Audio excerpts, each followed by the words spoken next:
We want to take a peek at the Sermon on the Mount.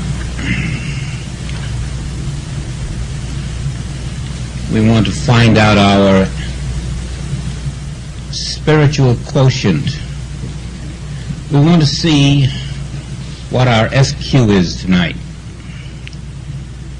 We're told that in these Beatitudes, if we can be poor in spirit, if we mourn, if we're pure at heart, if we're merciful, spiritually righteous, and so on, we will attain the kingdom of heaven. And yet the very words that tell us we will attain the kingdom of heaven are really very strange. They're even strange now, and at the time they were uttered, why, it was like a completely different language. Poor in spirit. How strange. Why, even the word spirit itself was a strange word. And then, blessed are they that mourn. How could they be blessed? And so on. Now, in order to appreciate the deeper meanings that were given us there, suppose we review a little bit about the life of Jesus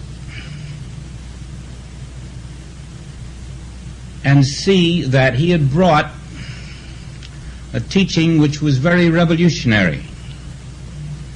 So revolutionary that it was he, a rabbi in a Jewish temple, who turned against his own people and said to the Pharisees, that God that you worship, that Father that you call God, whom you say invented death to punish those who were born in sin, I know of no such God. That Father who rewards and punishes, that's not God. That Father who says all men were born in iniquity, that's not God. As a matter of fact, he said to them, you don't worship God at all. You're worshiping the devil. Here he comes to the most rigidly righteous of all the sects, who consider themselves divine individuals endowed by God with certain inalienable rights that are not due to anyone else. They who have said that unless you join the ranks of Judaism, why, you're going straight to hell. It's the only way you can atone for the sin of Adam. And that was their belief. And here comes this upstart to say to them, that's not God, that's the devil. And so there's the first blasphemy. And now they see that they have a mortal enemy on their hands. What do you know about God anyway? Oh, he says, I ought to know something about God. I'm the Son of God. There's the second blasphemy. He is the Son of God, not they, he. So now they know they've got to liquidate him. But the strange thing that happens is that even though he's called a madman possessed of the devil himself, he isn't like John the Baptist. John the Baptist, he just went around yelling, repent. That you could take. But this madman, he goes out and proves what he says. He says something about a God who loves. And then he shows this God loving, and a cripple gets up and walks. He has no visible food supply, and he feeds multitudes. What are you going to do with such a man? Why, the people are certainly going to believe that man. They're going to think that what he's doing is real. He's going to wean them away from Judaism. And then, of all things, he gets in front of a tomb and he raises a dead man. Now they know he's possessed of demons. That settles it. He's got to go. Strange thing is, that's exactly what he wants to do. He plans to go.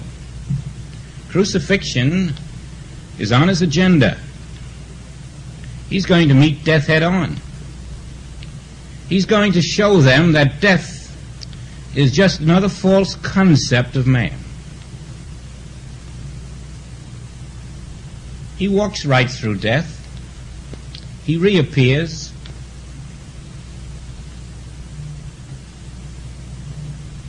And now his disciples, frustrated, embittered, disillusioned, are rallied together again. The man they had pinned their hopes on has defeated death. Now then, in the course of his life, he showed us miracles. He said they weren't miracles. We insisted they were. He said, "The Father within doeth these things, not I." But he said then a greater thing than even that. "If you believe on the works that I do, these works you will do, and greater ones. Greater works will you do." Now, what could we ever do greater than resurrecting a little 12-year-old girl, or the son of a widow at Nain, or resurrecting Lazarus, or ourselves walking into death, being buried in a tomb, and then stepping out as promised, on schedule, 3 days later?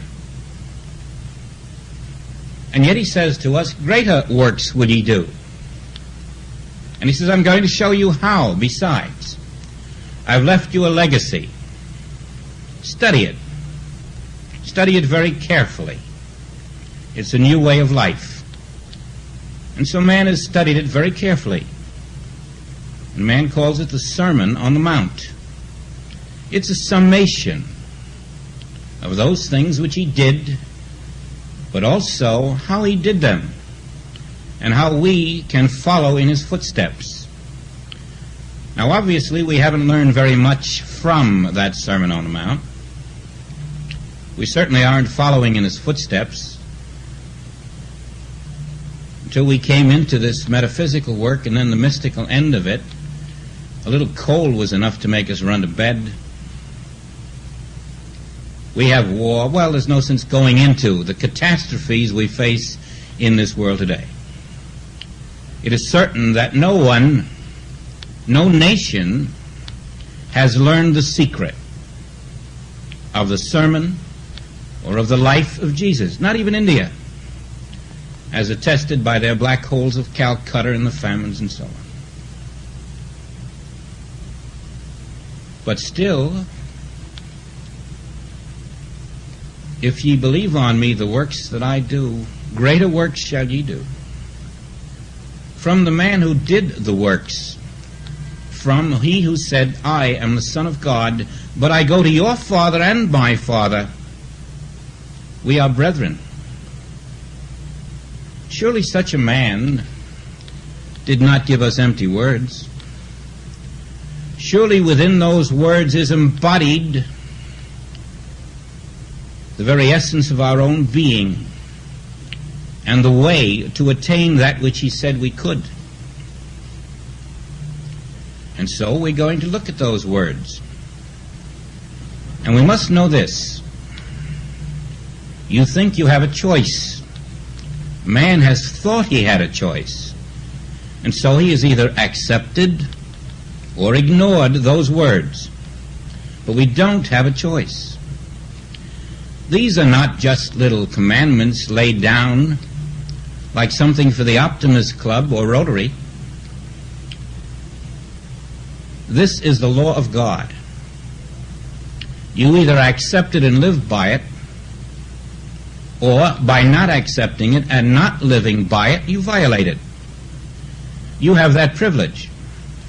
And as you violate it, which the world has done to this moment, you incur the punishment not from God, but that penalty which is inherent in your violation. Knock your knee against the wall and God doesn't punish you, but it hurts. In other words, the law of cause and effect is here in this scriptural law, and inasmuch as most of us are unaware of the meaning of the law, you may be sure that every moment of our lives is spent in violation of it. And so you can look around at things that you would think had no relationship to this law: epidemics, disasters, famine, poverty, earthquakes.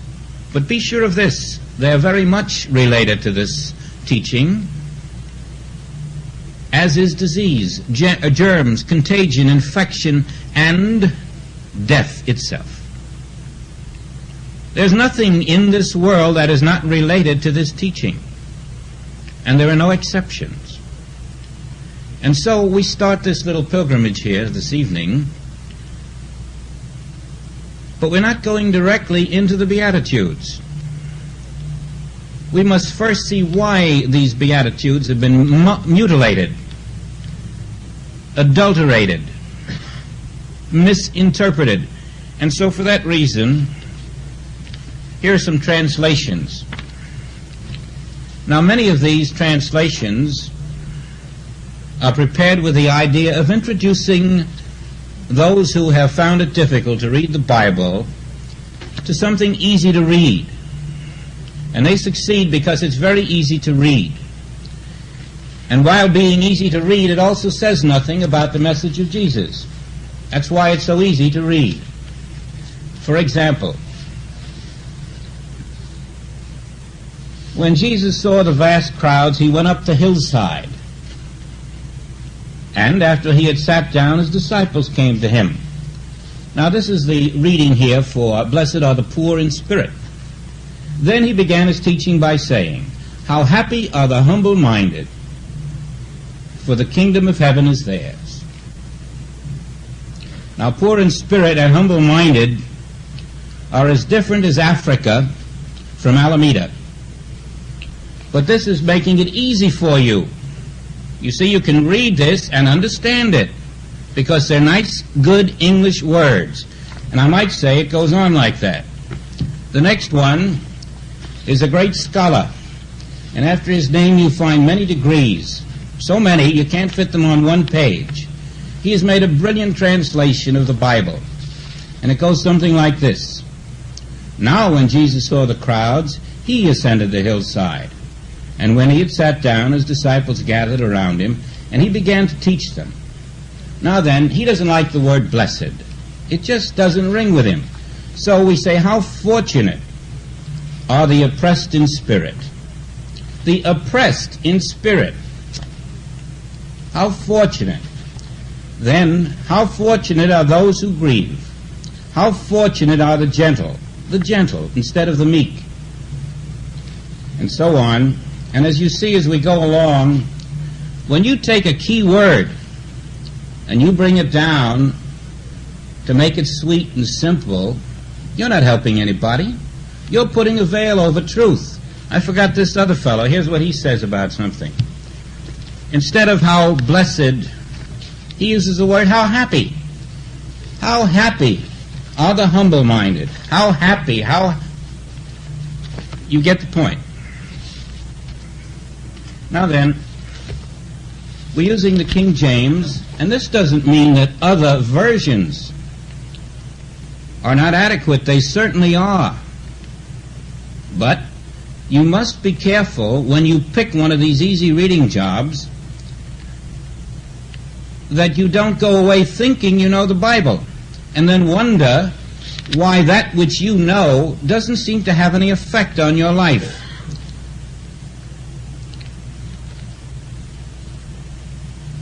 Now, you've got a good speed, or you've got a... Oh, you can just name them. There are at least 10 good ones. But you must be careful that you're not getting these simplified versions. They're overly simplified. Seeing the multitudes, he went up into a mountain, and when he was set, his disciples came unto him. Now, it's rather surprising, but some interpretations of the Sermon on the Mount pass over that very quickly and go right into the Beatitudes.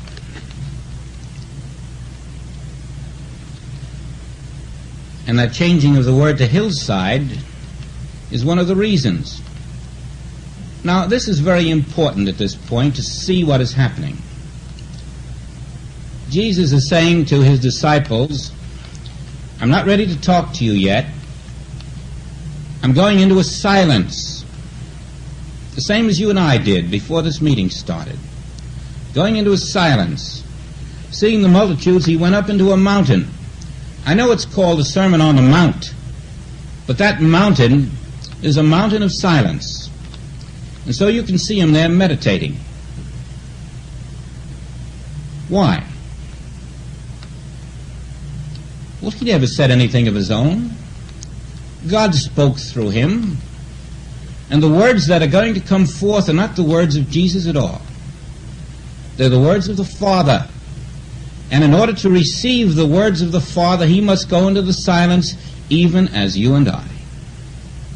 He went up to a mountain, and when he was set, his disciples came unto him. They let him get up into this high consciousness, and then they came. Now he was ready to give them the Word of God. He was living by his own credo. Not by bread alone, but by every word that proceedeth out of the mouth of God.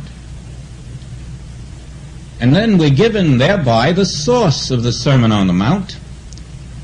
The channel, the instrument was Jesus. The words, the thoughts, the ideas were the Father. Can we ignore those words? Must we not go into them, study them, distill them, come up with the meanings that apply to our daily life? Perhaps every day, too. And when he was set, they came unto him. He opened his mouth and taught them, saying, Blessed are the poor in spirit, for theirs is the kingdom of heaven. Now let's turn it around and see what he did say as well. Blessed are the poor in spirit, for theirs is the kingdom of heaven, not the rich in spirit. And he didn't say, Blessed are the rich in spirit, for theirs is the kingdom of heaven. The poor in spirit, theirs is the kingdom of heaven, and no one else. The first question is, are you poor in spirit? We're all seeking that heavenly consciousness. We're seeking that fourth dimension of understanding called heaven. We know by now it's not a place. We know it's a state of consciousness, the highest state man can attain on earth, which he called heaven. And we're trying to raise ourselves from Son of Man to Son of God, earth consciousness to heavenly consciousness on earth. And here he's telling us, blessed are the poor in spirit. When he said it, the word spirit was new. It had been freshly minted. What was it? The disciples had no idea. Spirit. Whatever could that be? And yet here it is, the first beatitude, the very cornerstone of everything that is to follow. What is spirit? Well, Jesus told us God is spirit. Well, then was he saying, blessed are the poor in God? As a matter of fact, he was. But why did he say the poor in spirit if spirit and God meant the same? And therein is the reason for the choice of the word spirit. Let's look at John. I think John gives us a clue.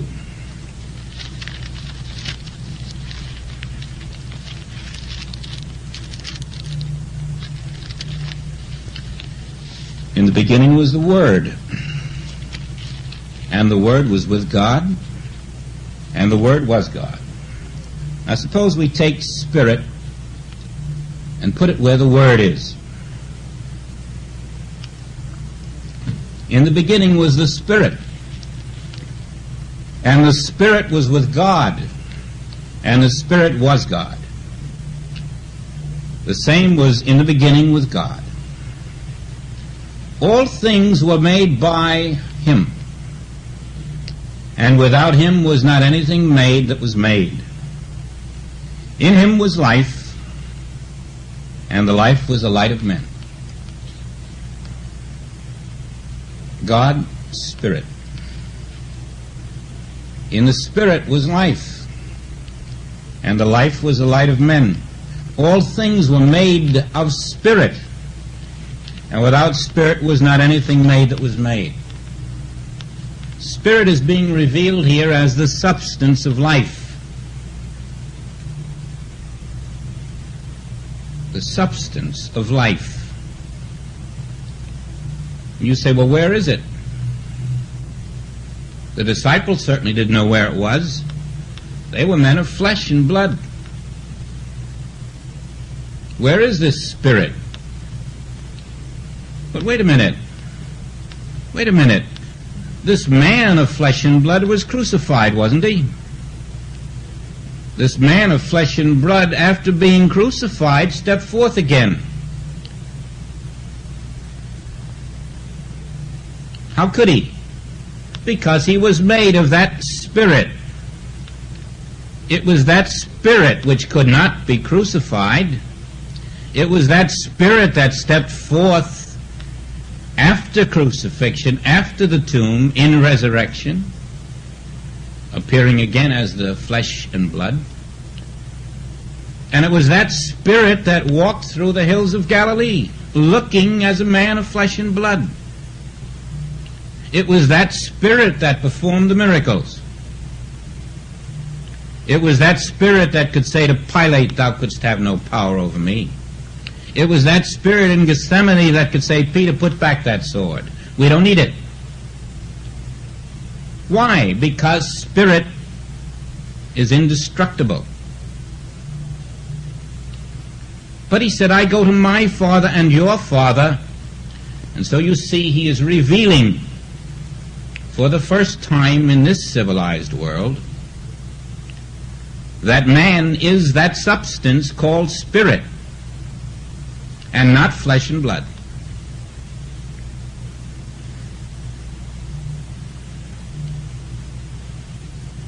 Yes, that's what he was revealing. Blessed are the poor in spirit. This indestructible substance is the very substance of God, and of this substance God makes his creation. All kingdoms, vegetable, animal, mineral, human. Spirit is the substance of them. The earth is the Lord's, and the Spirit of the Lord is the substance of the earth and the fullness thereof. We must learn more about that Spirit which is our substance. We must learn, for example, that it is infinite. It has no limitation and no limit. We must learn that it is invisible.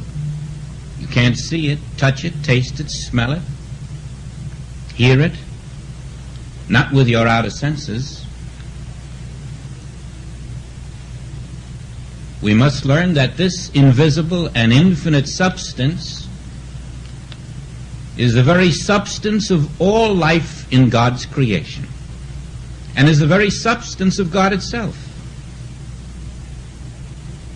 And then as we learn that is the nature of our being, and that in that Spirit is embodied the fullness of God, Son, all that I have is thine, we say, then why should I be poor in this substance? Why poor? Why not rich?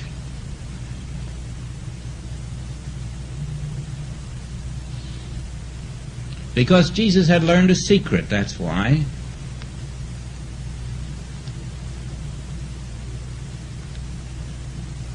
He had learned that by being poor in spirit he was rich, and by being rich you would be poor. He had learned that Spirit had to flow. You couldn't hold on to it. It would become stagnant. If you let the Spirit of God well up within you without letting it flow out, it's like a river with no outlet.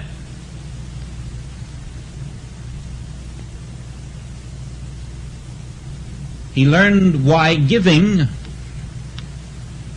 was the very thing that caused receiving. If you gave the Spirit out, you had an empty cup, a vessel unfilled. And the minute you gave out this Spirit, lo and behold, it was filled again. The more you gave out, the more came in. And so he gave us a secret. Don't hoard it. Don't cling to it. Don't try to possess it. It can't be done. If you do, you will use up this Spirit, and you won't be refilled. You won't be regenerated. Let it flow. And why do you let it flow, beside the fact that it must flow? Because life is an evolution in spirit. It must continue to ascend. It can only ascend with the inflow of this substance called spirit. The continuous flowing from God through the Son becomes life, activity, law, being, consciousness. Let it flow uninterruptedly, he says. Keep your vessel empty. Create a vacuum, and let the Father within fill your cup. Be poor eternally. Some poets call it a state of divine discontent. Let the Spirit flow endlessly, continuously into many mansions. There's no end, and there cannot be, because if there is an end, you do not attain the kingdom of heaven. The attainment of that level called the fourth dimensional consciousness is only through the continuous unfoldment of that Spirit within. Now we're listening to the man who says to a leper, "Here, I don't mind touching you. There's no contagion there." We're listening to the man who says to a blind man, "Open your eyes." Why? Because he had learned the secret of letting the Spirit of God continue to flow through him with no interruption. How often did he retire into the silence, as he did at the beginning of this very sermon? 40 days in the wilderness. Think of the many hours and hours and hours that he was in silent communion with God. And now he gives us his great secret.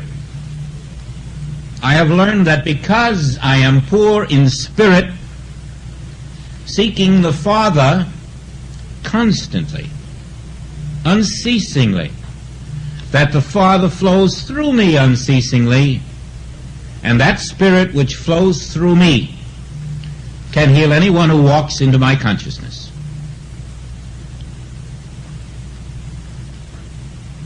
And then he says, why don't you try it?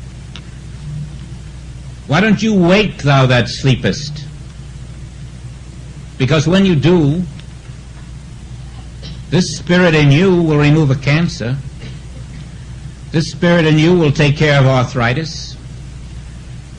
This Spirit in you will remove any imperfection on the face of the universe. Why doesn't medical science find out about this Spirit?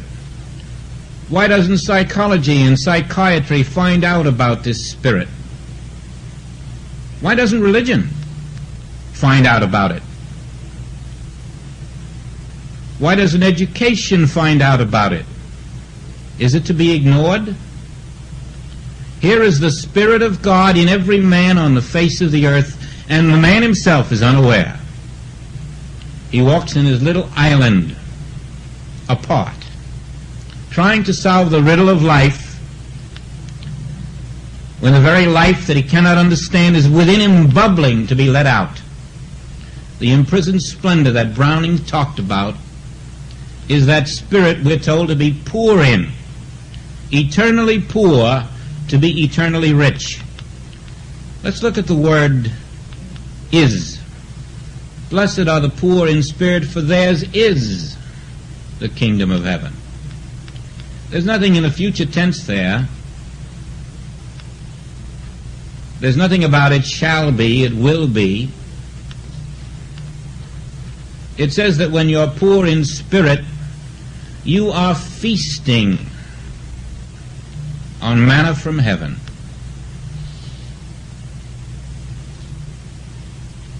Now, of course, as you can see, this is going to be the foundation of your work. He has revealed to us that the universe we have looked at day in and day out is not what we have thought it to be. He is revealing that this is a spiritual universe, and that we are spiritual individuals, and that there is a substance unknown to the scientist, the philosopher, the theologian, the educator. There is a substance. You won't find it by cutting a man open with a saw, but this substance can never die. It can walk through a crucifixion and walk out again. It can walk through a fire and walk out again. It can walk through a flood. And no one on earth has power over this substance. No one. You can drop an atom bomb in the middle of it. You can shoot a machine gun at it. But always the spirit will walk free. It is eternal, indestructible, and infinite. And it is the substance of the universe in which we live. That's his revelation. And those who refuse to ignore it any longer, who begin to live with that realization, find that it happens to be the truth. That spirit, released, is the only power on the face of the earth. There's not even a power to oppose it. It's all in a class by itself. And in that spirit is a mind that is infinite, called the mind of God. And that mind, in that spirit, is the creator of the universe. And in that mind, in that spirit, you and I are. As it flows through us, as we are consciously aware of that divine inflow, we find a new harmony in our life. We find that heaven isn't as far away as people had supposed. It's not a bit of mythology. It's not a hereafter. We find that the Pharisees really didn't know anything about God. We find that heaven is here now. We begin to sense the meaning of, to know the Spirit, to know God aright is life eternal. And all we have done so far is go to the first beatitude. Blessed are the poor in spirit. And we have learned now, to sum it up, that spirit is the divine substance that man has called God. You can't go anywhere without walking through it, because that's all there is. It's all over, everywhere. All of time and space is within it. The universe is within it and is formed of it. And the secret of spirit is, let it flow. Spirit even becomes your teacher. The teacher within.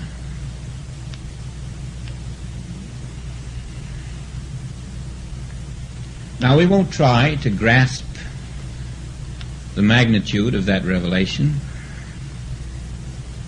in one moment. But now he goes on to, blessed are they that mourn. They shall be comforted. I think maybe we'll have a little rest. But think of this. Blessed are they that mourn, they shall be comforted. And remember that in every person's life on the face of the earth, there has come at least one time of mourning. So he's talking to every one of us. He's telling us that though we mourn, we are blessed, and we shall be comforted. And remember, this isn't a stranger talking. This is he who walked through death and emerged living. This is he who is the instrument for the voice of God, telling us, blessed are they that mourn, they shall be comforted. Not casually, but a great revelation of immortality. And we'll discuss that in a moment.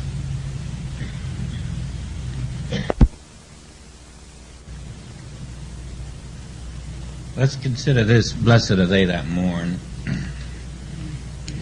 It can be taken at least two ways, and they're both valid.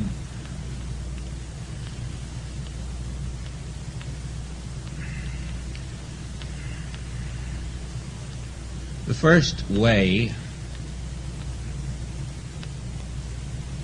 is individually as a realization that I, as a human being, am really among those whom Jesus classified as the living dead. Now that I know my name is Spirit and not flesh and blood, why, this flesh and blood has to die. And so I'm going to mourn. In other words, this mourning is the awakening that I've been dead all this time and didn't know it. And so I'm mourning for myself. This is one way.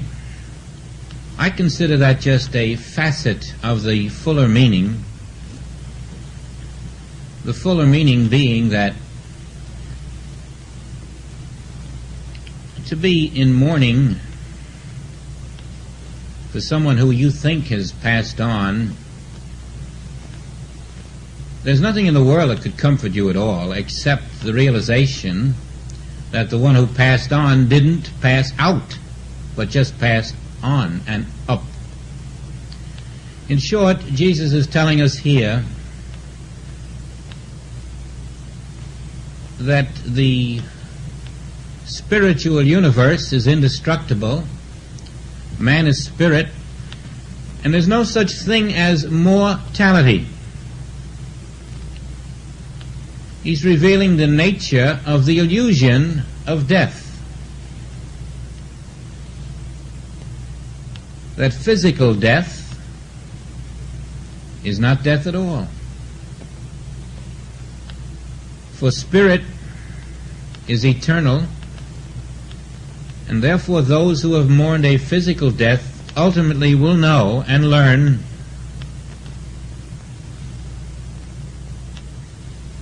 that not only did not the person they thought die, but neither can they. And that's about the only thing that can comfort one who is mourning. So his second principle is that you're not a mortal being, you're immortal. The first one was, we live in a spiritual universe. And if you're seeing it with material eyes, you're committing yourself to this next thing, this death. But if you're learning to open up to the spirit within and lay down that personal sense, you will find that the kingdom of heaven begins to unfold, and then you will be comforted by the Comforter, by the Christ Spirit within.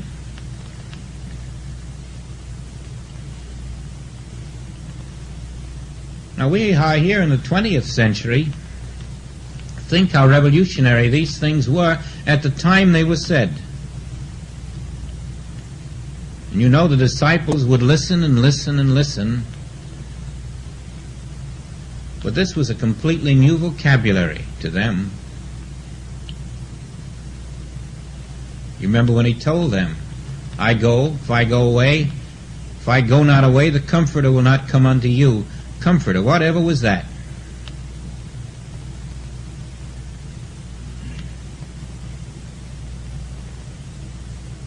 And so let's see that if we ever are capable of mourning for the death of someone, that we are violating spiritual law. We're turning our back on the very words of the Creator, who says, "Blessed are they that mourn, for they shall be comforted." In other words, stop the mourning. Stop looking at death as if it were a reality. Begin to see spirit. Develop your spiritual consciousness. And so that's our direction now. We're passing the point where John or Mary or Jim dying is going to make a great big dent, and where we're going to go off and grieve. And of course you can still do it.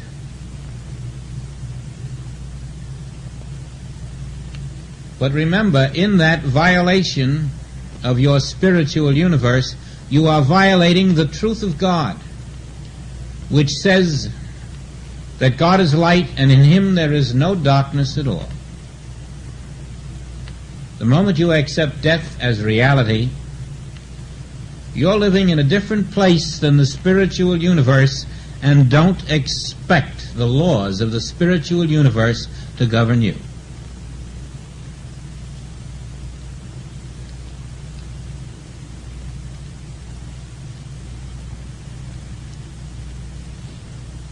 Blessed are the meek, for they shall inherit the earth. And we have to see meekness now in its great meaning here. The world's idea of a meek man is a sort of a quiet, unassuming, sort of a weakling, you might say. A fellow you can push around. But meekness here is used in quite a different sense. You remember that Saul, well, nobody ever accused him of being meek. He was out killing, persecuting. But the moment he learned the meaning of meekness, the power of it, he turned right around to being very meek, and with that meekness he developed 7 churches. Jesus was very meek, so meek that he overcame death. And the meekness they're telling us about is that state of receptivity to this spirit within, in which we lay down this me very meekly and become obedient unto the power of the Father within. In our meekness, we find our strength. And so meekness now becomes that state of listening, that receptivity, that obedience. And it's this very meekness which is going to lead to our illumination. It's the meekness that says, "Father, thy will be done." It's the meekness that can look at death and smile. It's the meekness that can look at disease and smile. Why? Because we're being meek unto the Father's truth, which says, "In my kingdom there is neither death nor disease." That meekness which rejects the world of appearances because it is obedient unto the law of God. We wonder, how does that inherit the earth? We thought the conqueror inherits the earth, but we find that the mailed fist of the conqueror is closing around nothing. In the material sense, the earth is what he's capturing, but let us not forget the earth is the Lord's. And he isn't capturing anything that belongs to God. He's capturing nothingness.